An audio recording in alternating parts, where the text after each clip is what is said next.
I used to think nothing could leave me speechless. Until the day he sat there, arms crossed, looking at me like I was just another line item in a spreadsheet that needed cutting. "I'm sure you understand this is necessary," he said, his eyes calm, as if he hadn't just thrown away 14 years of my dedication from the 12th floor window. I didn't understand. I didn't understand why I, the person who revived an entire dying department, was being replaced by, and I especially didn't understand how it all happened so fast. Like they had written the script long ago, and were just waiting for me to bow my head and accept it. "My name is Ruby Lane, 45 years old, formerly the Chief Operations Officer at Green Ridge Packaging Solutions, an eco-friendly packaging manufacturer in Portland, Oregon. I didn't just do that job, I lived for it. I built more efficient supply chains, implemented sustainable distribution processes, and retained over 85% of our clients through nearly a decade of cutthroat competition. I used to believe I was irreplaceable. Biggest mistake of my life." The news came straight from the mouth of Mason Ross, the newly appointed CEO of 6 months, after the board abruptly fired his predecessor to. "We need a new direction," Mason said, adjusting his burgundy tie, his voice soft but commanding. "Someone more dynamic, more open to a culture of innovation." I looked him straight in the eyes and slammed the quarterly report I had finished at 2 a.m. the night before onto the table. "So, you're replacing me with Kyle Turner, aren't you?" He smiled, the kind of half-smile that makes you want to smash the leather chair behind him. "You already know. Kyle brings a fresh perspective." Fresh? Kyle Turner, the guy he was talking about, was a part-time golfer and full-time operator of a luxury car wash chain in Arizona. No factory management experience, had never even touched a production plan in his life. And now he was the better fit for company culture? What kind of culture needs someone who can't tell the difference between recycled paper and plastic-coated cardboard? I led this department through 3 supply chain crises, 2 environmental lawsuits, and drove 24% growth in just the past 2 years, I said, every word biting. "So, what exactly about me doesn't fit your company culture?" Mason shrugged. "It's not that you're not good, but Kyle and we share a vision, a leadership philosophy."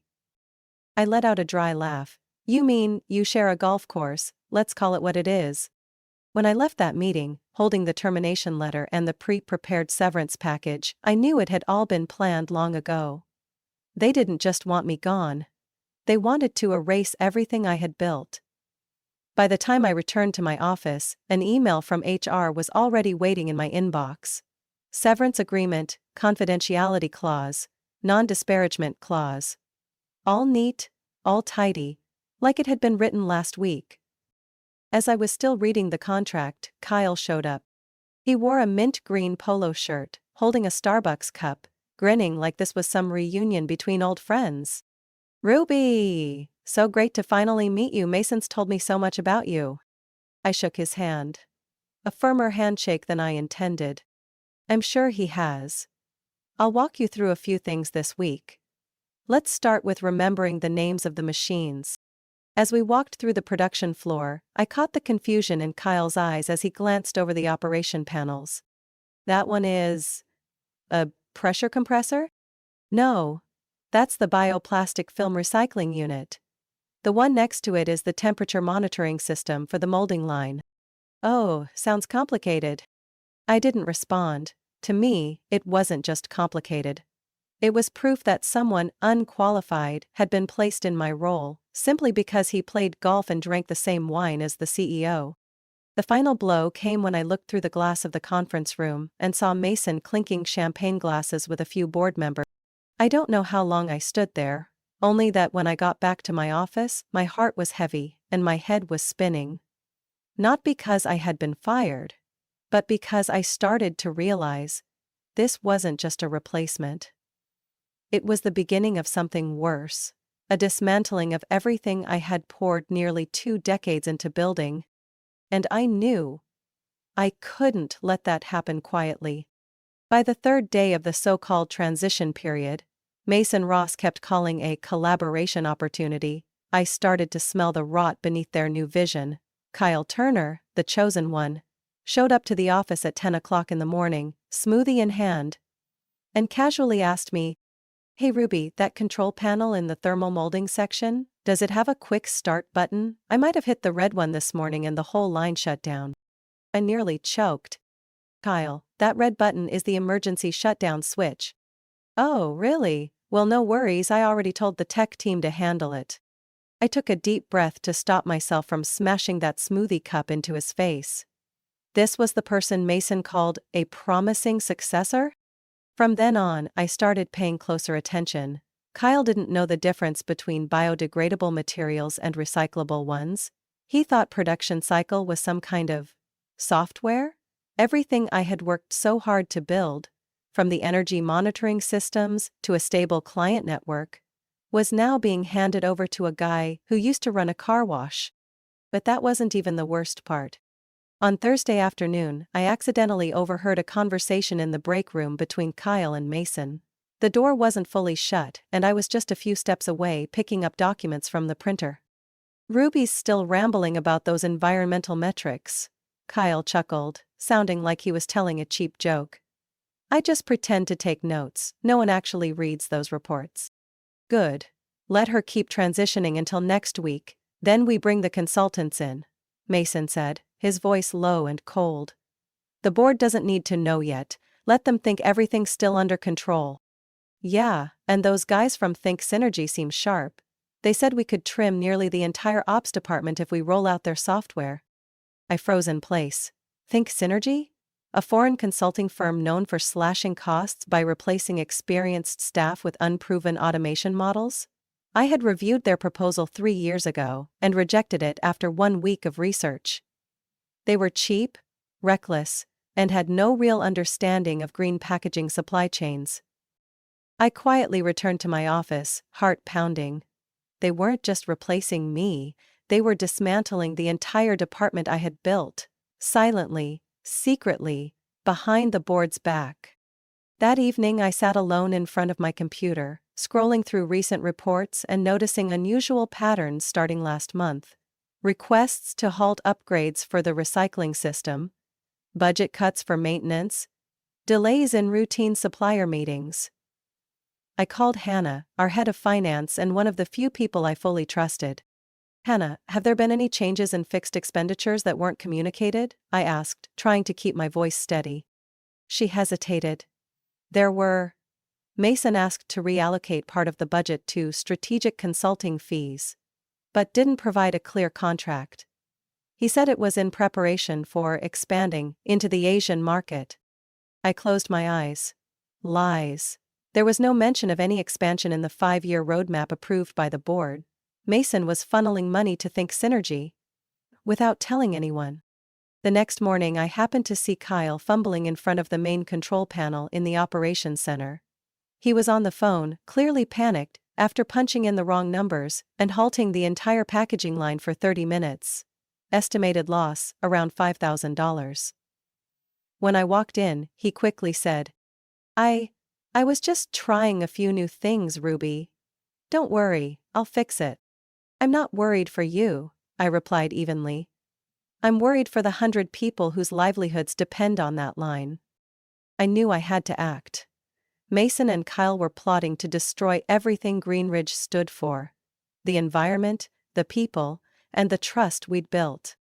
That afternoon, I met with Walter Banks, one of the senior board members.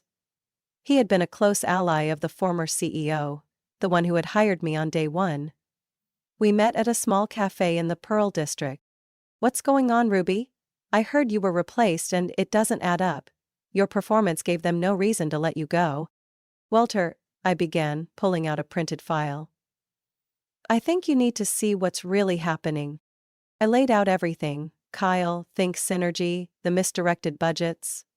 He frowned as he reviewed the data summary. "Mason never mentioned any of this to us." "Because he never intended to?" Walter stayed silent for a long time, then said slowly, "If you're right, this is a serious breach. But I'll need clearer proof. Contracts, emails, anything with signatures or official confirmation." I nodded. "I'll handle that." That night, I returned to the office late, pretending to train Kyle further.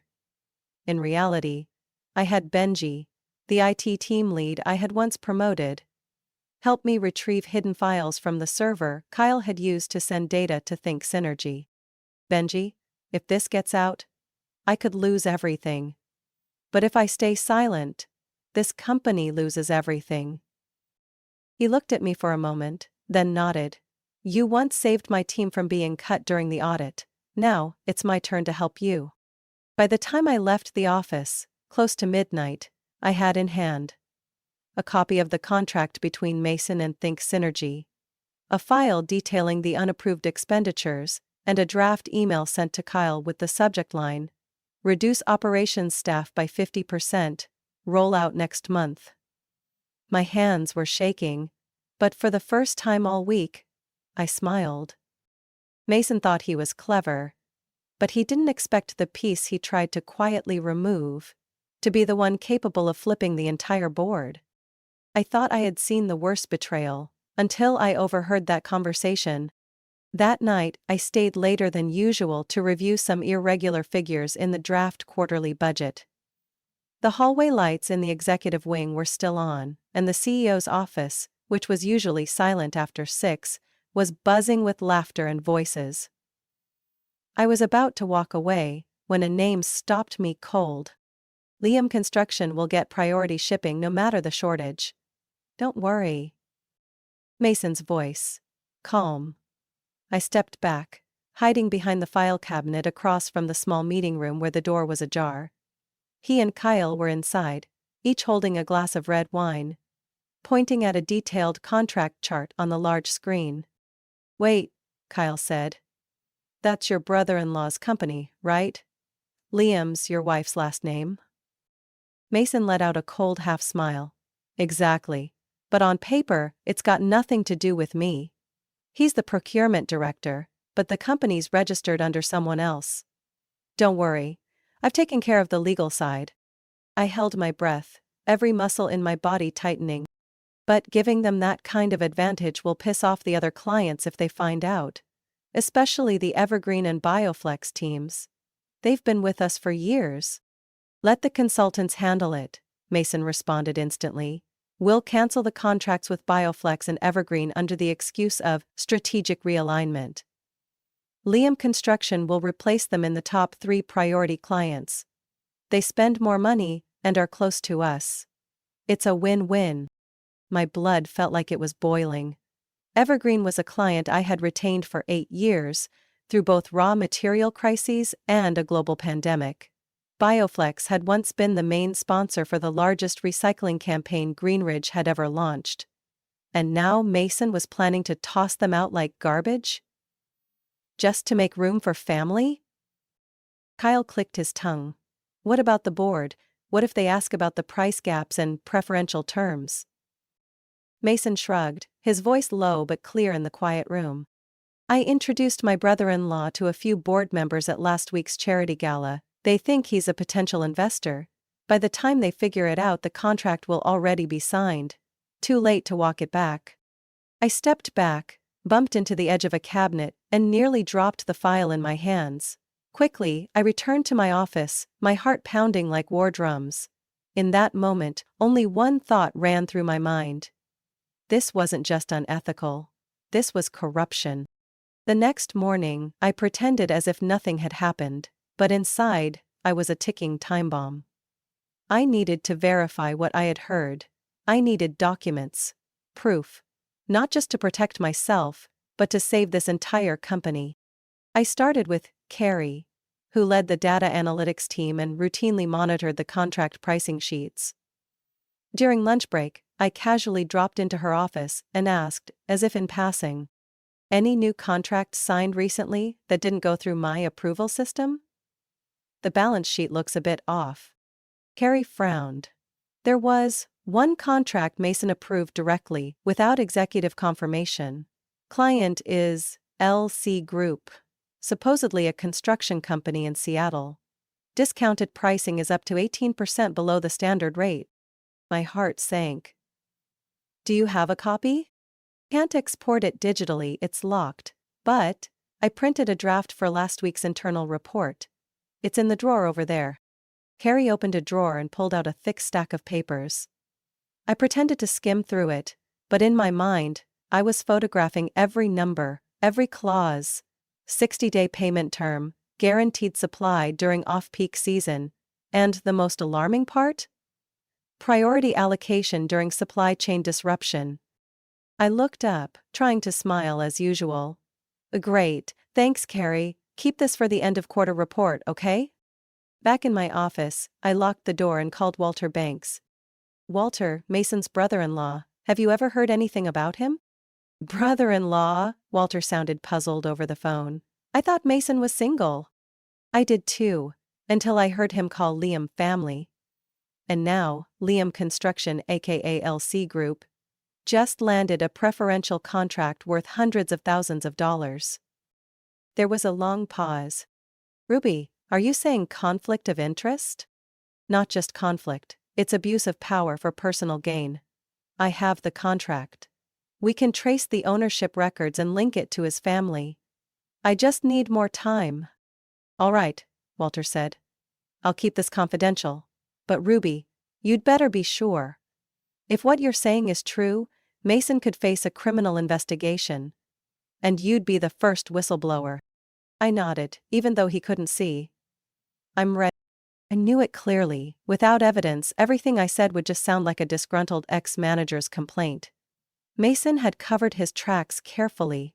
He was sneaky, calculated, and dangerously smart. I needed something solid, undeniable. And I knew exactly who could help me find it. Benji Harper, 28 years old, head of IT, the person I fought to keep 3 years ago, when HR tried to cut him for lacking strategic vision. I found him Monday morning before the office got busy. Benji was adjusting the firewall settings on the internal server when I walked in, closed the door behind me and got straight to the point. Benji, I need your help, but this could put you in a tough spot. He looked up from his screen, eyes wide. Is this about Kyle? And Mason, I said, lowering my voice. They're outsourcing the ops department behind closed doors. And they're signing shady contracts with Mason's family's company.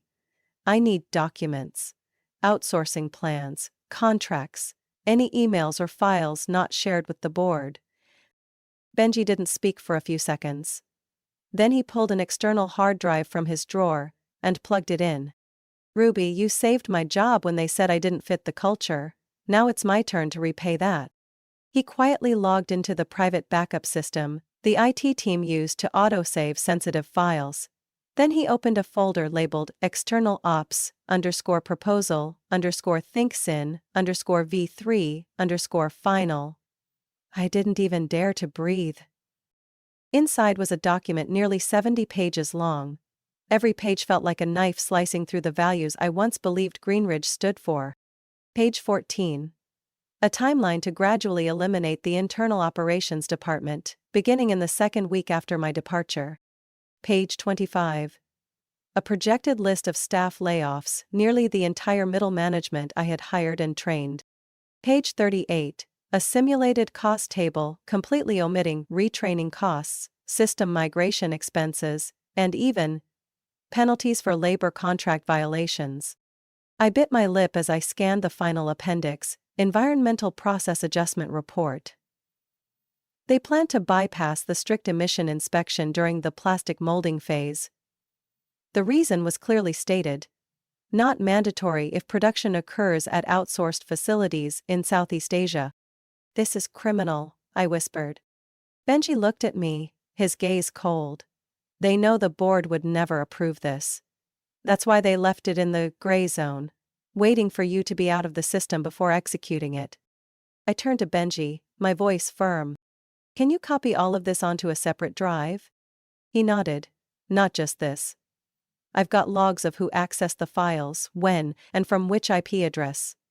No one will be able to deny it. 20 minutes later, I held in my hand a USB drive containing everything: the outsourcing plan, the contract with LC Group, the discount breakdown, and the entire string of internal emails between Mason, Kyle, and the consultants. There was even one from Kyle that read, Ruby still thinks this is a real transition, haha. I nearly slammed the keyboard when I read that. That night, I brought the data home, opened my personal computer, and began organizing each piece of evidence into a coherent system. I created a summary slide deck. Evidence 1. The outsourcing plan violates the Sustainable Development Roadmap approved by the board last year. Evidence 2. The preferential contract with a company directly linked to Mason's relative. This could constitute conflict of interest and abuse of power. Evidence 3. Internal emails revealing the intention to conceal information from the board and alter strategy without formal approval. Evidence 4. Violations of labor and environmental laws due to skipping mandatory reporting and compliance procedures. I placed each point on a slide, inserted original document screenshots, numbered them, added notes, and marked specific timestamps. This wasn't just a report. This was the knockout blow. As I completed the final slide, my phone buzzed. It was Walter Banks. I spoke with 2 members of the executive committee, he said, his voice low. We need to meet you soon. If what you're saying is true, Mason won't just be fired. He'll face trial. I gripped the phone tighter, the corner of my lips curling slightly. I have the proof. Meet me tomorrow morning. But don't let Mason find out. Don't worry. We'll set up a private meeting under the excuse of a strategic transition discussion. And Ruby. He paused for a second. Thank you for not giving up. I ended the call and leaned back in my chair, exhausted but resolute. That night, I dreamt I was standing in the middle of the factory, watching the production line run steadily, with the team smiling and chatting like before. No more fake laughter, no more condescending looks. Only people who belonged. Doing the right work. The right way. I woke up with one unshakable goal. Tomorrow, Mason Russ would know exactly what it feels like when all your secrets are exposed. I never imagined I'd one day sit face to face with Elaine Whitmore, a senior member of Greenridge's board of directors. The famously sharp, unyielding woman often called the steel wall guarding the company's core principles. But that morning at Harvest Moon Cafe on 4th Street, a discreet enough spot to avoid prying eyes, she had personally requested a meeting with me. I arrived 10 minutes early, my heart pounded as I saw her walk in, silver hair neatly pinned up, gray cashmere coat over her shoulders, and a gaze that cut through any pretense. Miss Elaine. Good morning, Mrs. Whitmore, thank you for taking the time. Elaine, she interrupted, sitting down, removing her glasses, and locking eyes with me. Walter told me you have something to share, and I have a few things to verify. I took a deep breath, then reached into my bag and pulled out the printed and bound evidence file. She looked at it, rested her hand on it without opening it, as if she were weighing a bomb. I won't beat around the bush, I began. Mason Ross is executing a plan to outsource the operations department, slashing nearly all key personnel. At the same time he's signing illegal preferential contracts with a company tied to his family. All of it done quietly, without the board's approval. Elaine opened the file. Just a few pages in she was already frowning. I started suspecting Mason 3 months ago, she said, her voice like tempered steel. After the last quarterly strategy briefing, he began dodging questions about environmental and staffing concerns. When I asked for a detailed report, he sent me a summary that was exactly 2 pages long, full of fluff and buzzwords like agile transformation and future efficiency. She looked up, her voice sharper than before. But I didn't have the evidence. Until you brought it. I nodded, the weight on my chest finally beginning to lift. I know you're the only person on the board who's actually worked in manufacturing, someone who understands that stability isn't something you can buy with financial tricks. Elaine sat silently for a moment, then slowly placed the documents down. I'll call for an emergency meeting with the executive committee. According to protocol, I have the authority to invite you as an external advisor, especially if there's evidence that the board has been bypassed. Mason will find out immediately, I said quietly. He'll try to get me out of the building before I say a word. And I'll make sure you're let in, she replied without hesitation. If he blocks the entrance, I'll come get you myself. But Ruby, I need you ready for a real confrontation. This is no longer an internal transition. This is a leadership war. I raised my head, my eyes filled with a determination I had never known. I'm ready. I won't let him erase everything my team and I have built over the past 10 years just so he can hand the CEO chair to his buddy. Elaine smiled. For the first time since we met. Good, then let's see how Mason Ross handles the truth. We parted at the corner where she caught a private car back to the board office. I watched her disappear down the street, filled with. That afternoon I returned to the Greenridge office for the first time with a different mindset. I was no longer a soon-to-be transitioned employee. I was a key witness in an internal investigation. As I walked past the executive wing, Kyle looked up from his phone, visibly pale. He stammered, "Ruby? You're still here?" "I'm still a technical advisor," I said calmly. "At least until the board completes its strategic operations review." Well, I didn't need to say more. The look in Kyle's eyes said it all. He understood exactly what that meant. And he was scared. I returned to my old office. The lights were still on. The file I had left earlier was untouched on the desk.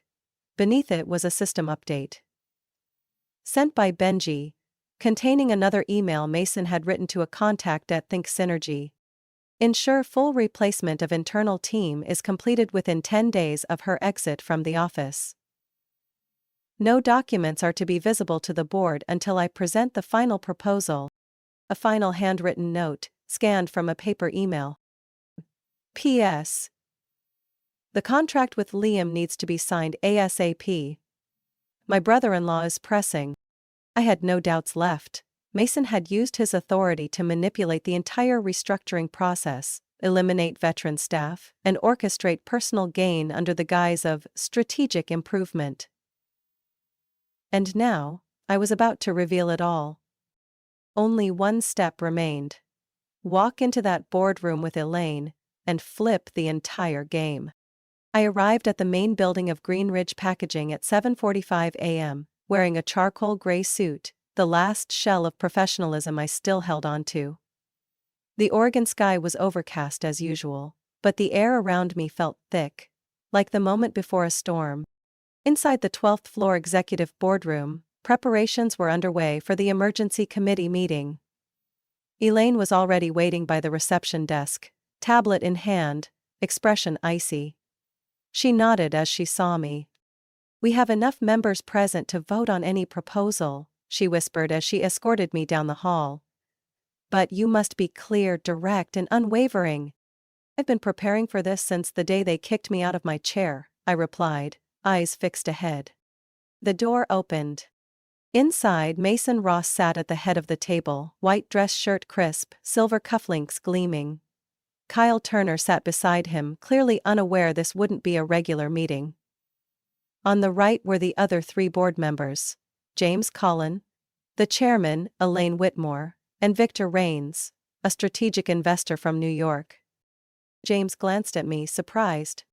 "Ruby, I thought you were no longer part of the executive team." Elaine didn't let him finish. "I invited Ruby as a temporary advisor. What she's about to present directly concerns strategic changes made without board approval." Mason remained composed, but his fingers began to tap rhythmically on the glass table. I assumed this was a meeting to review the outsourcing plan, not to entertain grievances from a former executive. I pulled out my chair, sat down, and looked each of them in the eye. What I'm about to present isn't about being fired. It's about the truth, being buried beneath pretty phrases like cultural renewal and operational modernization. I opened my laptop and connected it to the large screen at the center of the boardroom. The first slide appeared in bold red letters. Financial, ethical, produce for musicians. Internal evidence. Summary. Presented by Ruby Lane. The first slide shows the outsourcing plan for the Internal Operations Department, executed by Mason Ross without a single formal meeting. This document, code-named External Ops _proposal _ThinkSyn _V3, was never shared with the board. I clicked forward. The screen displayed a downsizing chart, showing over 60 individuals, including veteran team leads and environmental engineers.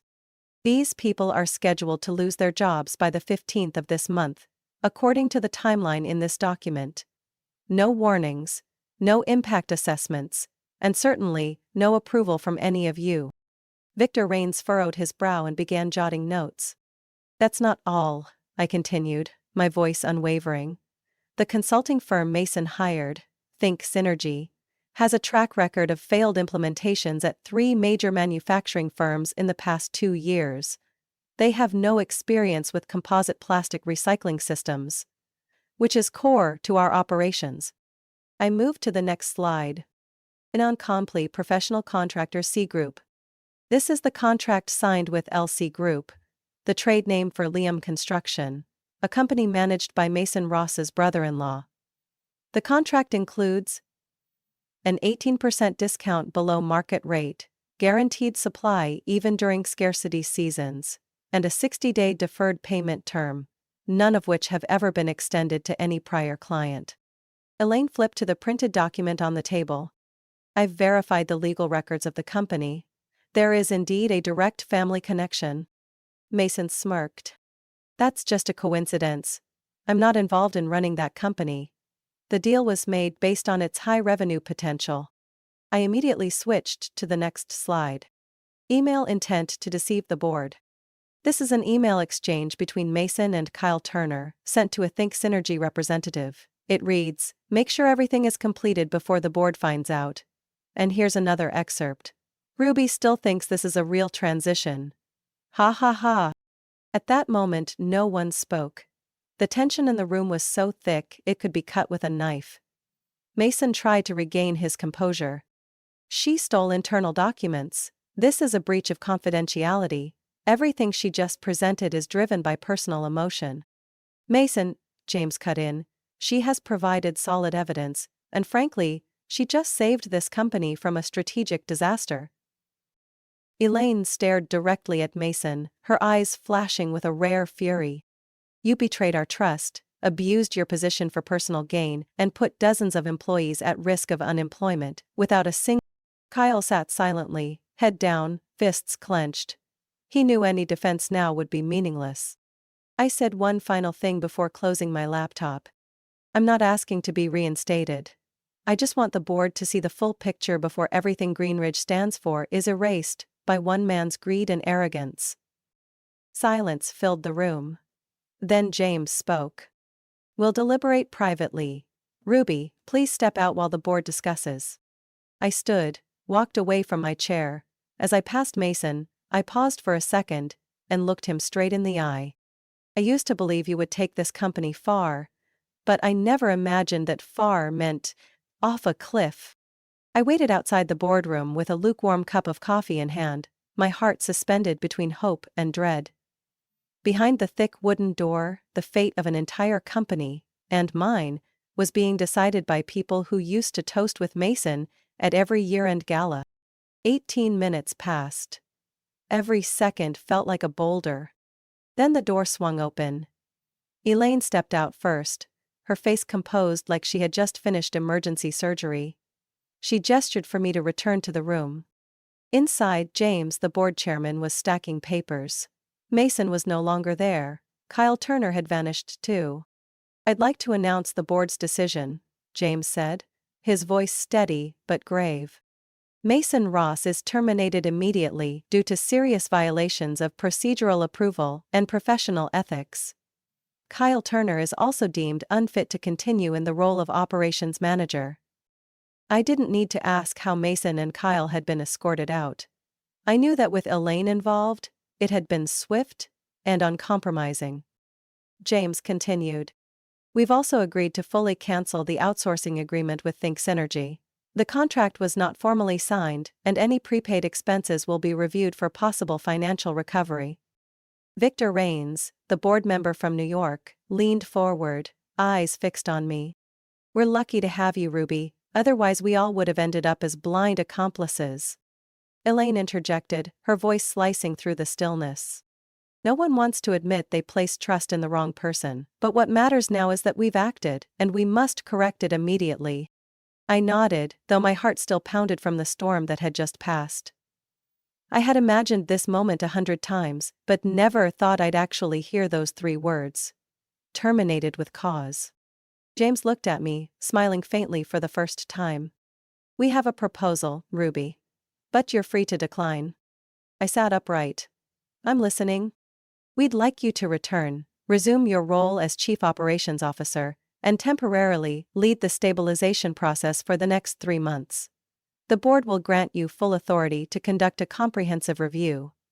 If you still choose to leave after that, we'll negotiate a long-term consulting contract, on your term. The room fell silent. I could feel the weight of the offer.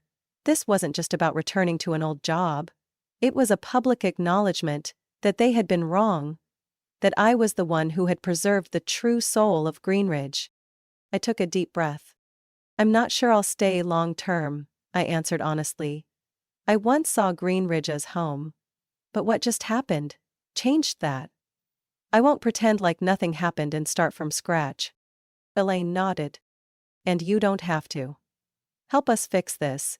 Then, if you still choose to walk away, do it with your head held high. I looked around the room one last time.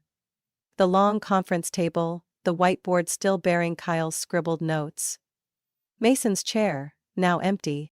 3 months, I said. Not a day more. But during those 3 months, I want full operational authority, including the ability to bring back former staff, if they're willing. Jazz nodded without hesitation. Deal. I stepped out of the building a few minutes later, the pale Portland sun warming my face. A cool breeze brushed my cheek like fate patting me on the shoulder. Mason Ross was likely scrambling to call his lawyer. Kyle was probably packing up his desk, too ashamed to meet anyone's eyes. And me? I was stepping back in, not to save a career, but to protect the people who had once believed in me. The first message came from Benji. Heard the news. You did it, Ruby. Then from Carrie. Thank you, we're still here, waiting for you. And finally, from an unsaved number. Thank you for not staying silent, J-D. I let out a soft laugh. The storm wasn't over yet, but at least the first light had broken through. 3 months flew by like the blink of an eye, or more accurately, a stretch of days wound tighter than a drawn bowstring. I returned to Greenridge not as the one who came back, but as a temporary commander, holding together what was left of the ship after the storm Mason Ross and Kyle Turner had left behind. I worked non-stop. I called back every former team lead for a regroup. Many had already quit or were applying elsewhere. I scrapped every last remnant of the outsourcing plan. I personally reached out to Evergreen and Bioflex to apologize and renegotiate our partnerships. Luckily, trust, when built strong enough, can still be salvaged. Then, one Friday afternoon as I reviewed the final update of our supply chain recovery plan, James walked into my office. The office that had once been mine, then taken, and now mine again. Ruby, he said slowly. The board met this morning. We'd like to formally ask you to stay, not just for 3 months, but permanently, with a revised salary, expanded management authority, and a seat on the strategic committee. I closed my laptop, looked at him. Not surprised, not emotional. I had imagined this moment 100 times, but now that it was real, I felt only one thing: clarity. Thank you, James, I said softly. But I won't be staying. He frowned slightly, tilting his head. Are you sure? This is your chance to reshape everything with your own vision. I smiled. And because I'm sure my vision, I know it doesn't live here anymore. I stood up, pulled open a drawer, and handed him an envelope.